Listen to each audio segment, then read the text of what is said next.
You can YouTube it and it doesn't pop up except yours. Well, I don't even check those things.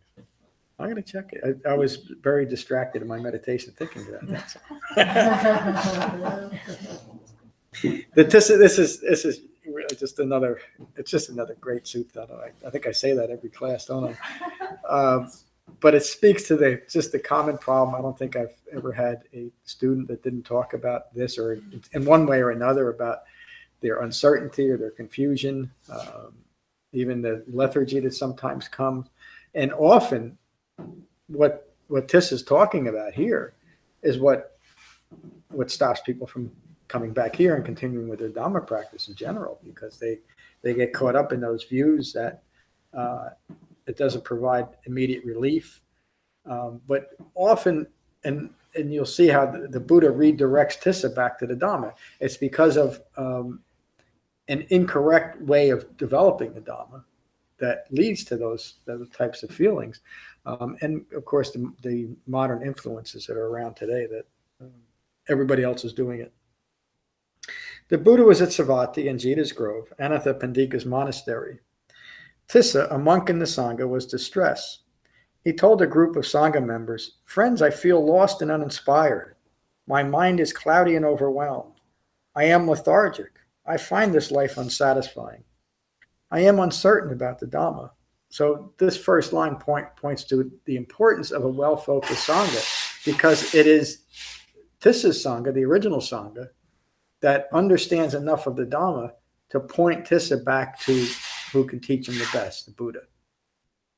And without that, if Tissa was in just the general population at the time, he might have had his doubts reaffirmed by others who were just as doubtful. The Buddha heard of Tissa's comments from the Sangha members and summoned him for a talk. I wonder what that was like to get summoned by the Buddha. Tissa went to the Buddha. The big guy wants. He bowed in respect and sat to one side. "Tissa, is it true that you feel lost and uninspired? Is your mind cloudy and overwhelmed? Are you lethargic? Do you find this life unsatisfying? Are you uncertain about my Dhamma?" The Buddha's directness is always an example of his great compassion. Tissa responds, "Yes, great teacher." "Well, Tissa, do you understand that one who is passionate, driven by desire, craving for and clinging to form and sensory satisfaction, will experience sorrow, regret, pain, distress, and despair due to change to form and loss of sensory satisfaction?" "Yes, I understand, great teacher." That's just how the Buddha describes the Eightfold Path. I mean, suffering in reference to the Eightfold Path. The Buddha says, "Good, this is what follows for one, good for your understanding. Good, this is what follows for one craving for form and sensory satisfaction. Tissa, do you understand that one who is free from passion and released from craving for form and sensory satisfaction does not experience sorrow, regret, pain, distress, and despair due to change to form and loss of sensory satisfaction, due to impermanence?" "Yes, I understand that, great teacher." "Good. This is what follows for one released from craving for or clinging to form and sensory satisfaction." Exactly what the point of the Buddha's Dhamma is, to recognize and abandon wrong views that cause one to cling to form and cling to the need for constant sensory satisfaction. "Tissa, do you understand that one who is released from craving for and clinging to feelings or perceptions or fabrications or consciousness does not experience sorrow, regret, pain, distress, and despair due to change to any of these aggregates?" This is a direct reference to the 5 clinging aggregates, isn't it? And I always feel it necessary to point out, when the Buddha is referring to consciousness, or I am in this context, it's not some grand cosmic consciousness. It's ongoing thinking rooted in ignorance of the Four Noble Truths. And it's one of the clinging aggregates. In other words, we're clinging within this. The 5 clinging aggregates describe the ongoing personal experience of suffering. And it is by clinging to physical form, to our perceptions, to our mental fabrications, to our feelings, and to our ongoing thinking rooted in that ignorance of Four Noble Truths that we continue our suffering. So it's not a type of consciousness that should be worshipped or revered just recognize that it's ongoing thinking rooted in ignorance of Four Noble Truths. How do we develop ongoing thinking that's rooted in reality? It's the Eightfold Path. Tissa responds, yes, I understand that, great teacher. Good. This is what follows for one released from craving for or clinging to any of these aggregates. So that's an important line. When we, and it also relates in a tangential way to the dependent origination. Once we cut that clinging to any one of the aggregates or any one of the chains in dependent origination, the aggregates as a personal experience of suffering falls apart, and the causative nature of ignorance resulting in suffering falls apart. The key is, how do we recognize that? How do we cut our ties to what is rooted in ignorance? Again, the Buddha now teaches Tissa how to do that. It's through the Eightfold Path. Tissa, do you understand that form is impermanent and subject to change? Do you understand that feelings, perceptions, fabrications, and consciousness, that all of these five aggregates are impermanent and subject to change? Yes, I understand that, great teacher. Well, Tissa, do you understand that what is impermanent, always subject to change, is stressful? Relates directly to the Anatta-Lakkhana Sutta, doesn't it? The Buddha's second discourse, which he teaches that whatever we cling ourselves to that is impermanent will always be stressful because of its impermanent nature. And through our clinging, rooted in the need for constant sensory stimulation, it becomes it furthers ignorance of the fact of impermanence. And this again refers to the three marks of existence, of the impermanence of all things, the not self-characteristic wrong views rooted in self, resulting in ongoing suffering. Through the Eightfold Path, we gain insight. This is the only useful insight that the Buddha teaches. We gain insight into these three marks of existence, and so are able to liberate ourselves from this wrong thinking. This is also the essence of a well-concentrated mind, supporting the effective mindfulness that the Buddha teaches. Very specific teaching. Tissa says the same. Yes, I understand that, great teacher. Well, Tissa, is it wise to cling to what is impermanent and stressful through self-identification as this is me, this is mine, this is what I am? No, it is not wise to cling through self-identification to what is impermanent and stressful. Then, Tissa, I teach that any form, any feeling, any perception, fabrication, or consciousness should be known through wisdom and right view as this is not me, this is not mine, this is not who I am. Remember, we talked about that a lot. When we find ourselves getting caught up in the world, whether it's an agitated mind state or even an exhilarated mind state, to always remind ourselves, this is not me, this is not mine, this is not who I am. And we continue to maintain the non-clinging to views rooted in ignorance. But when we start insisting that what we're experiencing is who we are, a simple way of saying it is taking life personally by self-reference to all these things, we're creating the foundation for our own ongoing suffering. And do you see that all of that is rooted in ignorance of reality, ignorance of Four Noble Truths? The reason why we do that, why we self-identify? Yes? Yeah. You had to answer. I would have kept beating that dead horse. So train yourself, Tissa, in this manner. Any form or feeling or perception or fabrication or consciousness whatsoever that is past, present, or future, whether seen as internal or external, whether it's internally objectified or externally objectified, the world's against me or I'm at fault, there's something lacking in me, whether obvious or subtle, whether unique or pervasive, whether far or near, should through right view be known as this is not me, this is not mine, this is not who I am. The Buddha is referring to ultimately to the end of all self-referential views rooted in ignorance of Four Noble Truths. We no longer take life personally. What occurs is simply what's occurring. And we are simply then an awakened mind as a reference point to what's occurring in our life and the world around us. And so there's no stress in that, is there? And life is much more meaningful moment by moment because we're not picking and choosing what aspects of life we want to identify with. And so the most exhilarating moments are seen as exhilarating, but no need for them to continue or be any different than they are. And the most annoying moments are seen simply as they are, as part of life, part of dukkha occurring. And so we no longer need those to be any different than they are either. Clinging has ended. We are seeing things clearly. And our minds become supple enough to move from one mindful experience to another without clinging and without any further agitation in the change that's occurring. That's life. All of life is impermanent. And we have now learned at a profound level to simply accept it. Radical acceptance of human life. And notice the reference to right view and the entire Eightfold Path. Understanding this, the well-instructed Dhamma practitioner becomes disenchanted with form, disenchanted with feelings, disenchanted with perceptions, disenchanted with fabrications, and disenchanted with consciousness. That's such an appropriate word that Thanissaro uses, and most other translators will use from the Pali, to disenchantment. Because what is enchanted? Enchantment is a type of almost a self-hypnosis of being self-hypnotized about what's occurring. It's a type of mesmerization. It's a type of magic that we're playing on ourselves. We're the magician. We just don't realize it.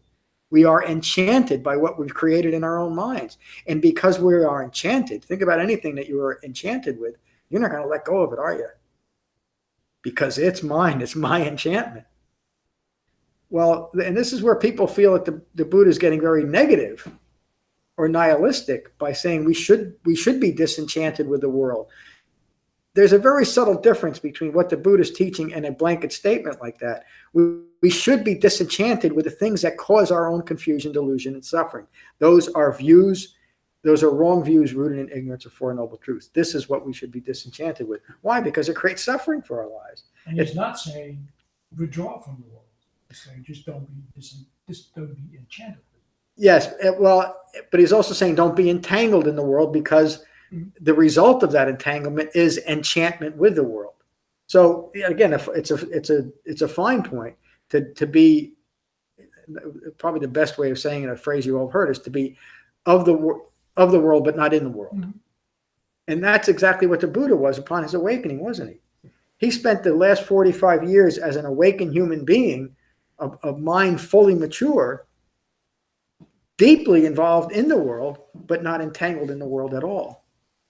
And in doing so, he was able to change thousands and thousands of lives away from ignorance and towards reality.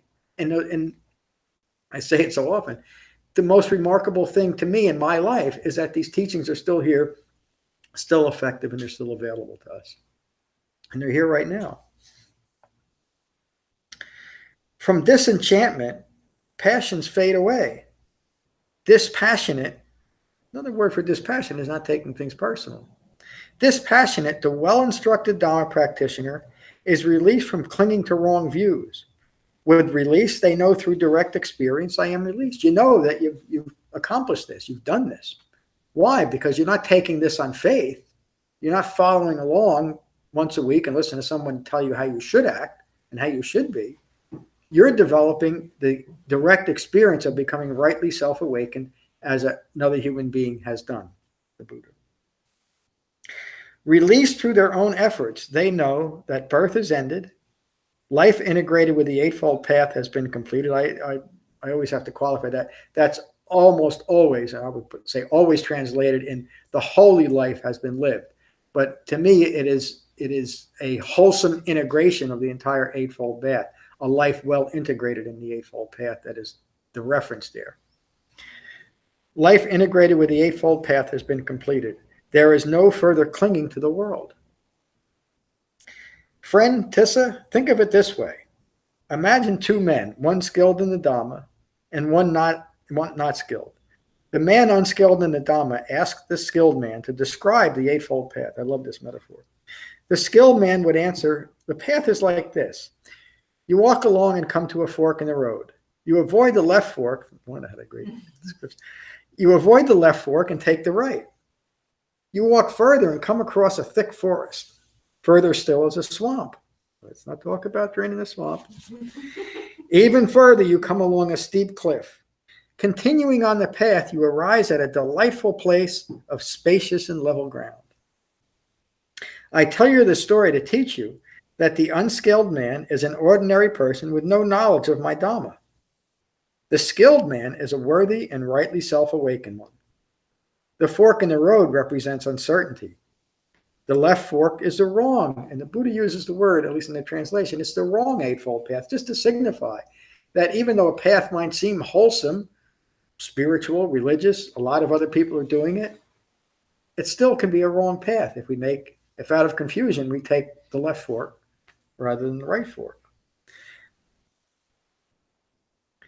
This path continues wrong views, wrong intentions, wrong speech, wrong actions, wrong livelihood, wrong effort, wrong mindfulness, and wrong meditation. The right fork is the noble Eightfold Path. This path develops right views, right intentions, right speech, right actions, right livelihood, right effort, right mindfulness, and right meditation. The thick forest represents ignorance of Four Noble Truths, and the swamp represents sensual desires. All of those things would continue your own confusion and suffering. The cliff represents anger, resentment, and despair. The delightful place of spacious and level ground represents release from craving for and clinging to wrong views, ignorant of Four Noble Truths. So rejoice now, Tissa, rejoice. A rightly self-awakened one is here to inspire you, to guide you, and to teach you. This is what the Buddha said. Tissa was gratified and delighting at hearing these words. That's the end of the sutta. Thank you. So the whole, the antidote for when that arises in our Dhamma practice, as it will for just about every one of us, is in the Dhamma practice, isn't it? It's in continued right effort and continued integration of the Eightfold Path, which is exactly what the Buddha taught. And notice the Buddha didn't chastise or belittle Tissa in any way. He completely understood that way of thinking because he went through it himself. When you read in the Gara Sutta, the Buddha describes his own confusion and doubt about the world and his place in the world. But upon his awakening, he now saw things clearly. And once that is established, once right view has been established as the way we see ourselves in relation to the world, there is no more confusion or doubt or stress or suffering. It's a complete path. Any questions about the sutta before we go around the room? No? David, good to see you tonight. I always start this way. So. You think of the hindrances that Tessa was experiencing, and I saw this as a perfect example of three gems. Okay. When you have these hindrances, turn back to Sangha, the Dhamma, and the Buddha, and it will set you up on the right path again. And you'll have these hindrances continually, but just turn back to that and you can't go wrong. You can't, can you? No. You're right. This teaching has its underlying at its core is the triple refuge, doesn't it? Mm-hmm. This is the Buddha's there teaching to take to the Dhamma, and the reliance on a well-focused Sangha is, that's what began Tissa coming back to the Dhamma. Thank you, David. Lorna, good to see you. It's very good to be here. Quite honestly, I've never heard the five king aggregates taught so clearly as tonight. I've been coming for about 3 years, I think, and I feel like I've learned a whole lot tonight about five king aggregates. And our thinking and how we see ourselves as what we are, what we think we are, and which is really what we're not. I've never seen the 5 clinging aggregates so clearly in all my life, and I have actually listened to this sutta on Saturday, which was only a few days ago. I didn't get anything out of it as much as I've got out of it tonight. So I feel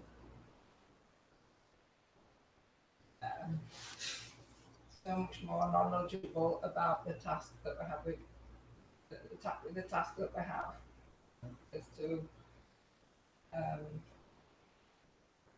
disassociate ourselves with the 5 clinging aggregates as much as we can in our thinking. Yeah.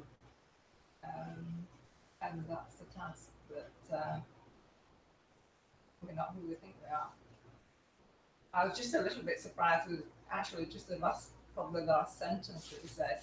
We've walked in the road, through the wood, through the swamp, and we get to a cliff. And he suggested that there's anger, was it, at the cliff? Yeah. I don't think that I kind of associate with that. I think that the more you do learn about the Dhamma, the less anger you get. The further along the path, the less anger you feel. Mm. So to associate what he said about the cliff at the end with there was anger and something else. I can't remember what it was. Yeah, anger, resentment, all those things. Right, anger, resentment. I think has decreased when you get that far along the path. So I was a little bit surprised that the cliff represented those things, which is just the last probably sentence that you said. Yeah. But anyway, what I got out of it tonight was that, as I say, I've never seen 5 clinging aggregates so clearly, and the consciousness of who we think we are.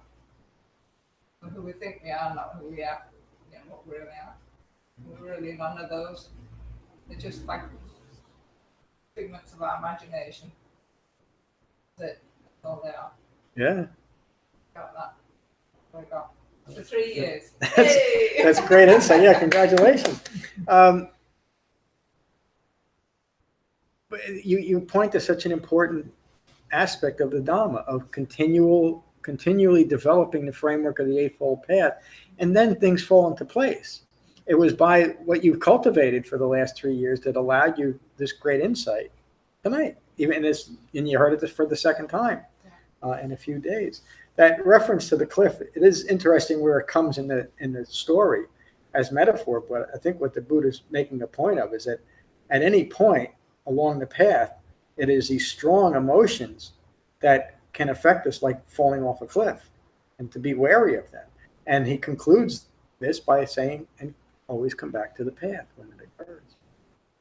Mindful of it. Thank you. Ram, good to see you tonight. Yeah, in reference to what Lauren was saying,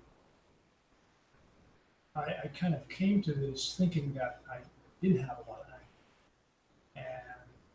And it wasn't until I really started applying the Eightfold Path that I kept running into some pretty deep-seated pockets of it that it wasn't until the rest cleared away that I realized, well, there's still plenty there to be dug up and thrown away.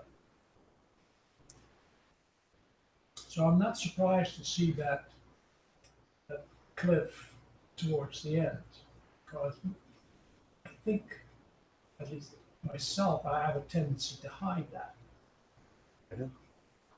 Because you frankly you don't want to see it. Yep.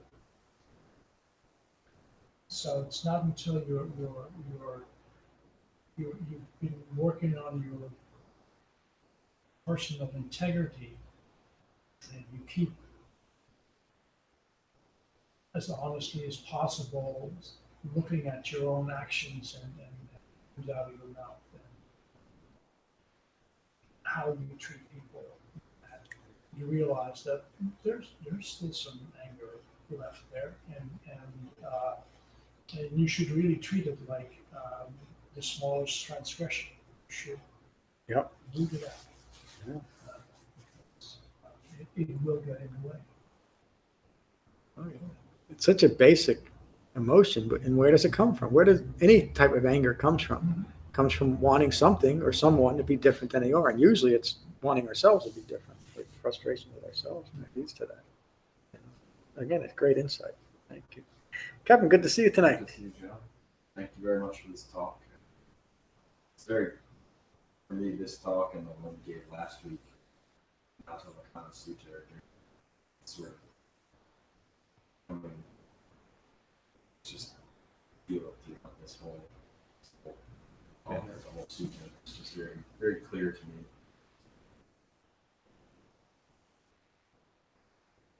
Just a nice way to hear it. Giving someone who's seeking it. Yeah. Thank you. I'm glad you're here. Mary Beth, good to see you tonight. Back here, we're talking conversation and the recognizing a lot being discussed and kind of recognizing it in myself. Taking it in. Good. I'm glad you're here tonight. Bonnie, good to see you. Back.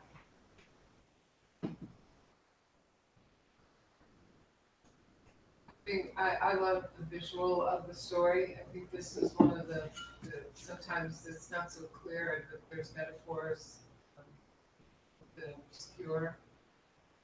And I see the path as like these things come up again and again. Sort of like,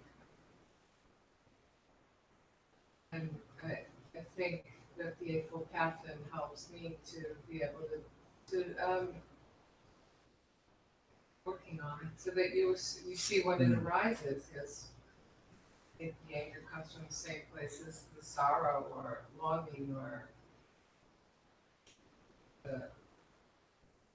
seduced by things that may not be so good for us. But I think that at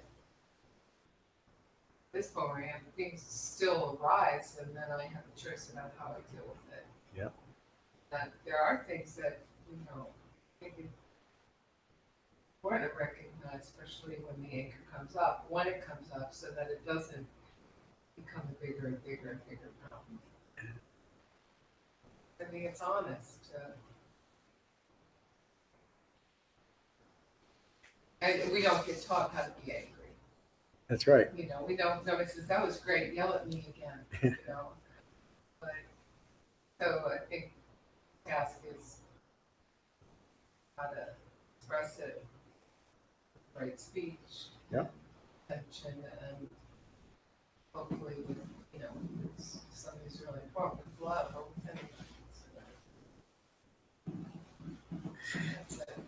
Thank you, Bonnie. It's such a practical description of what occurs when you integrate the Eightfold Path as your frame of reference. It doesn't mean that we don't have any emotion. It means we know how to deal with it. We know how to deal with life as life occurs in an appropriate and skillful way. Thank you.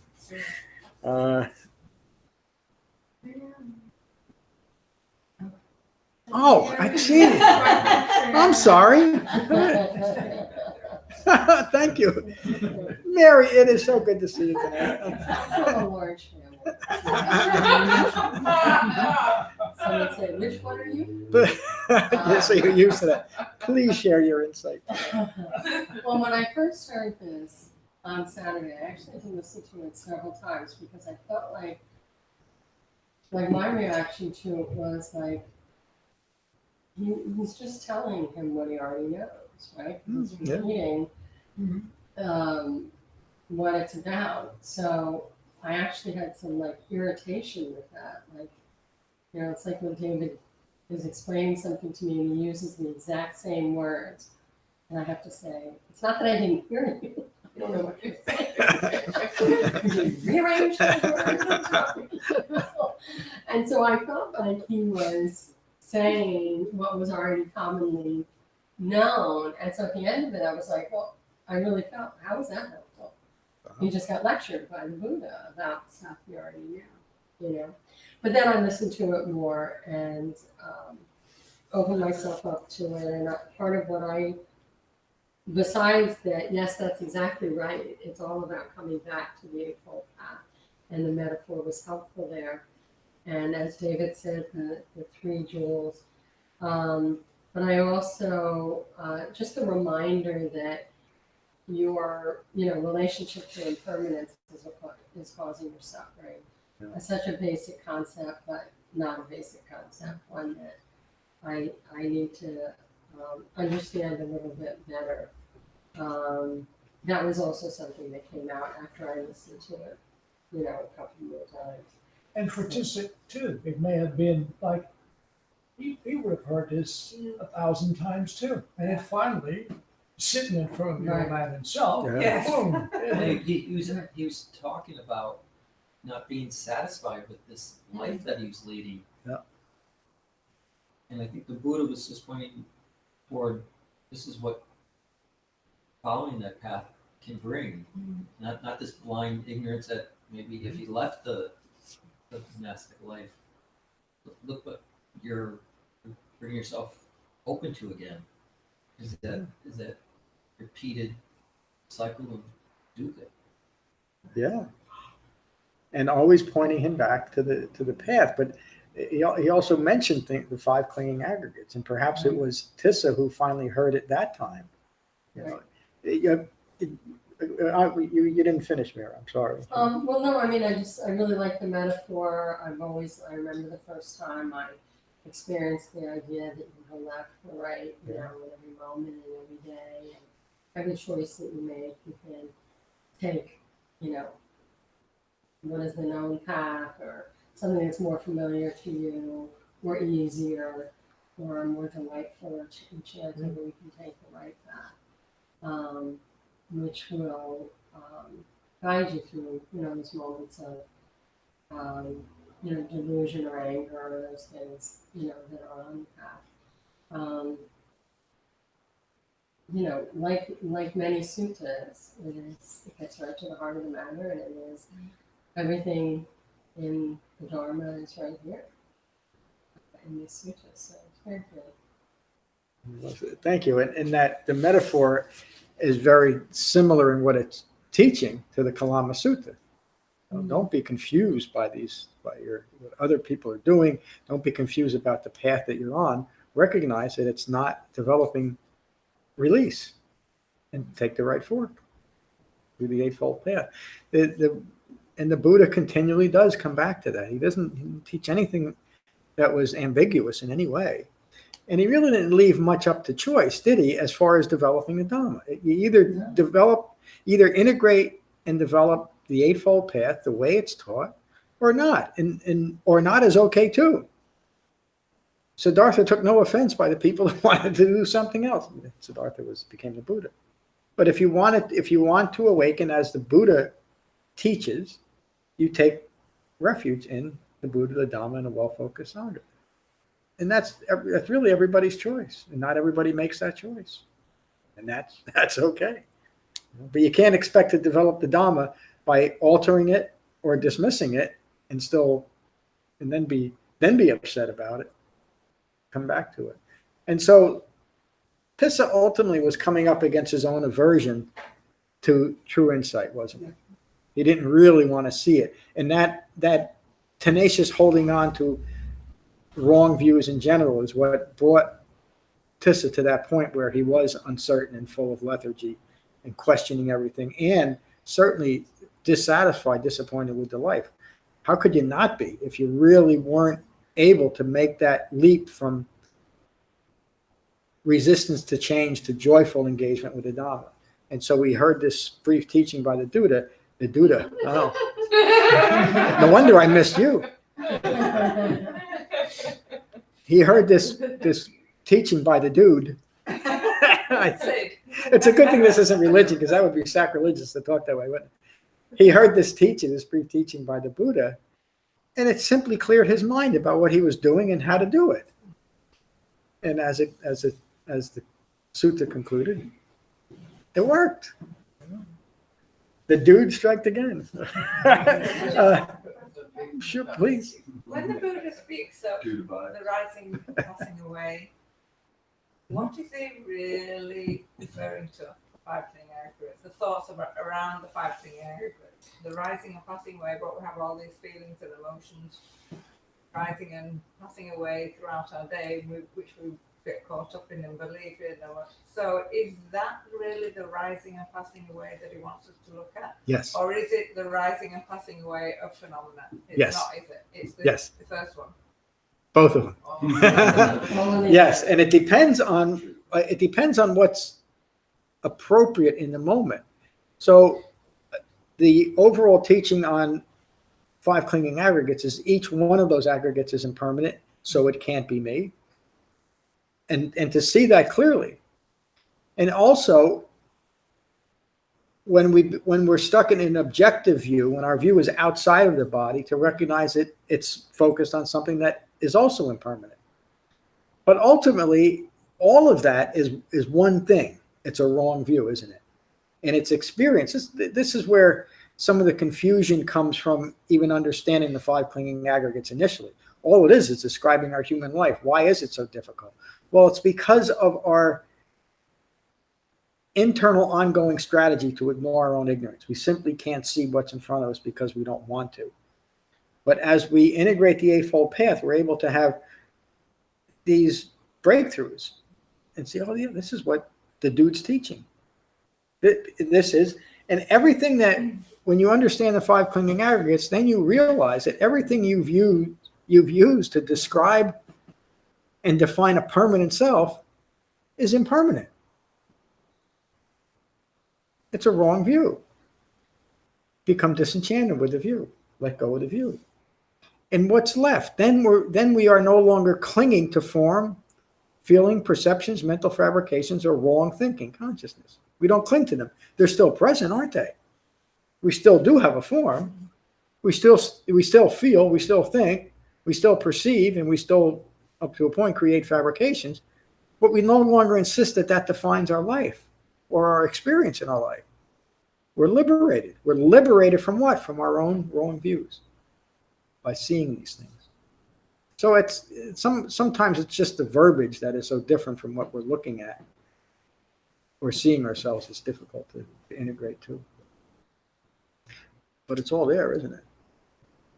Another simple and basic teaching, but it really gets to the heart of the matter. So. Any other questions or comments on tonight's class? Great class. There's probably some announcements, but I can't think of any. So